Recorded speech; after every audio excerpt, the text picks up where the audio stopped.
Adab berdoa. Agar doa kita mustajab, ada beberapa adab yang perlu kita perhatikan. Pertama, mencari waktu yang mustajab. Di antara waktu yang mustajab itu adalah hari Arafah, bulan Ramadan, sore hari Jumat, waktu sahur, atau sepertiga malam terakhir, antara adzan dan iqamah, dan ketika posisi bersujud. Kedua, menghadap kiblat dan mengangkat tangan. Dari Jabir radhiyallahu anhu, bahwasanya Nabi SAW ketika berada di padang Arafah, beliau menghadap kiblat dan beliau terus berdoa sampai matahari terbenam.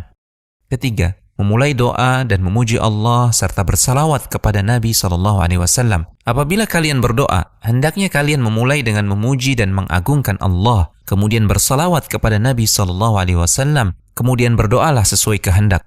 Keempat, berdoalah dengan suara yang lirih. Janganlah kalian mengeraskan doa kalian, janganlah pula merendahkannya, dan carilah jalan tengah di antara keduanya. Kelima, berdoa dengan khusyuk, merendahkan diri dan penuh harap. Sesungguhnya mereka adalah orang-orang yang selalu bersegera dalam mengerjakan perbuatan-perbuatan yang baik, dan mereka berdoa kepada kami dengan harap dan cemas. Dan mereka adalah orang-orang yang khusyuk kepada kami. Keenam, memantapkan hati dan berkeyakinan Allah Subhanahu wa Ta'ala akan mengabulkan. Berdoalah kepada Allah dengan penuh keyakinan akan dikabulkan. Ketujuh, pahamilah makna doa yang kita baca agar kita sadar dengan apa yang kita minta. Tahuilah, sesungguhnya Allah tidak mengabulkan doa dari hati yang lalai dan hati yang lengah dengan doanya. Kedelapan, mengulang-ulang doa dan merengek-rengek dalam berdoa. Rasulullah SAW ketika berdoa, beliau mengulangi 3 kali. Dan apabila beliau meminta kepada Allah, beliau mengulanginya 3 kali. Kesembilan, tidak tergesa-gesa agar segera dikabulkan. Akan dikabulkan doa kalian selama tidak tergesa-gesa. Seseorang mengatakan, saya telah berdoa namun belum saja dikabulkan.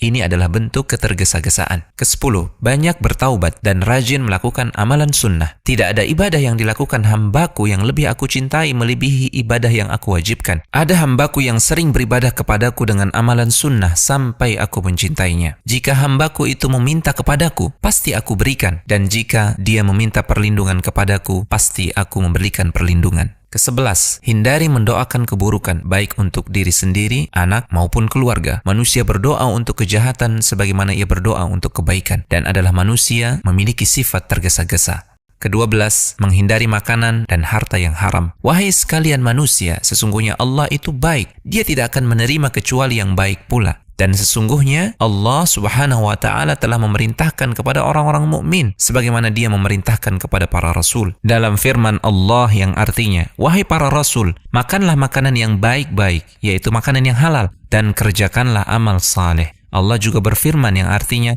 wahai orang-orang yang beriman, makanlah rezeki yang baik-baik yang telah kami rezekikan kepadamu. Kemudian Nabi SAW menceritakan tentang seorang laki-laki yang melakukan perjalanan jauh sehingga rambutnya kusut, lusuh dan berdebu. Orang itu mengangkat tangannya ke langit seraya berdoa, ya Allah, ya Allah. Sementara makanannya haram, minumannya haram, pakaiannya dari yang haram, dan kenyang dengan yang haram.